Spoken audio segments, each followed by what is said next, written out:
फार वर्षांपूर्वी उंच पर्वतांच्या कुशीत आणि घनदाट जंगलांच्या मध्यभागी कालवन नावाचे एक गूढ आणि स्वर्गीय गाव होते. हे गाव मानवी जगापासून लपलेले होते, कारण त्याची निर्मिती वरदान वृक्ष नावाच्या एका विशाल आणि चमत्कारी वृक्षाने झाली होती. हा वृक्ष काळाला नियंत्रित करण्याची शक्ती धारण करत होता. कालवनचे लोक वरदान वृक्षाच्या कृपेने चिरतरुण राहत होते आणि त्यांना भूतकाळ किंवा भविष्याची चिंता नव्हती. त्यांची जीवनशैली शांत आणि समाधानी होती. पण एका घटनेमुळे त्यांच्या शांतीला धोका निर्माण झाला. पूर्वेकडील अंधाऱ्या प्रदेशात काळभैरव नावाचा एक दुष्ट आणि शक्तिशाली जादूगार राहत होता. त्याला वरदान वृक्षाची शक्ती हवी होती, जेणेकरून तो सर्व काळावर राज्य करू शकेल. त्याने आपल्या मायावी सैन्यासह कालवनवर हल्ला केला. कालवनचे लोक शांतताप्रिय असल्यामुळे त्यांना युद्धाची सवय नव्हती. काळभैरवाने वरदान वृक्षावर अनेक जादुई हल्ले केले, ज्यामुळे वृक्षाची शक्ती कमी होऊ लागली आणि त्याच्या फांद्या सुकू लागल्या. यामुळे कालवनमधील वेळेचे संतुलन बिघडले. लोक अचानक म्हातारे होऊ लागले किंवा लहान होऊ लागले. वरदान वृक्षाचे रक्षण करणारे कालदेवता नावाचे प्राचीन संत प्रकट झाले.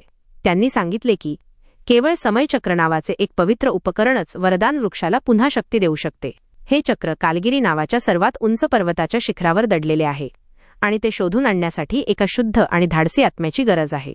कालदेवतांनी भविष्यवाणी केली की कालगिरीच्या पायथ्याशी जन्मलेला एक बालकच हे समयचक्र शोधून आणू शकेल. कालगिरीच्या पायथ्याशी वसलेल्या एका लहान गावात काल नावाच्या एका विशेष बालकाचा जन्म झाला. त्याच्या जन्मापासूनच त्याच्या डोळ्यात एक वेगळा तेज होता आणि त्याचे हृदय अत्यंत शुद्ध होते. कालवनमधील बिघडलेल्या वेळेच्या संतुलनामुळे त्याच्या कुटुंबालाही त्रास होत होता.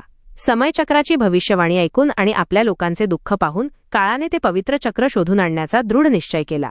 तो लहानपणापासूनच धाडसी आणि जिज्ञासू होता. काळाने समयचक्राच्या शोधात कालगिरी पर्वतावर चढाई करण्यास सुरुवात केली. हा पर्वत अत्यंत धोकादायक होता. त्यात बर्फाच्छादित खिंडी, मायावी वाटा आणि काळभैरवाने निर्माण केलेले अनेक अडथळे होते. पण काळाने आपल्या धैर्याने, बुद्धीने आणि शुद्ध अंतःकरणाने प्रत्येक संकटावर मात केली.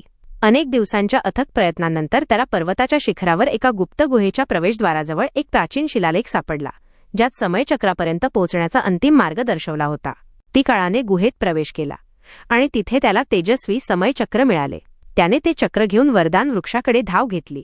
काळभैरव त्याला थांबवण्यासाठी पुन्हा प्रकट झाला, पण काळाच्या शुद्ध शक्तीसमोर तो टिकू शकला नाही. काळाने समयचक्र वरदान वृक्षाच्या मुळाशी स्थापित केले. चक्राच्या शक्तीने वरदान वृक्ष पुन्हा तेजस्वी झाला. त्याच्या फांद्या हिरव्यागार झाल्या आणि कालवनमधील वेळेचे संतुलन पूर्ववत झाले. काळवनचे लोक पुन्हा चिरतरुण आणि सुखी झाले. काळाला वेळेचा राखणदार म्हणून ओळख मिळाली आणि त्याने कालवनला पुन्हा शांतता व समृद्धीचे जीवन दिले.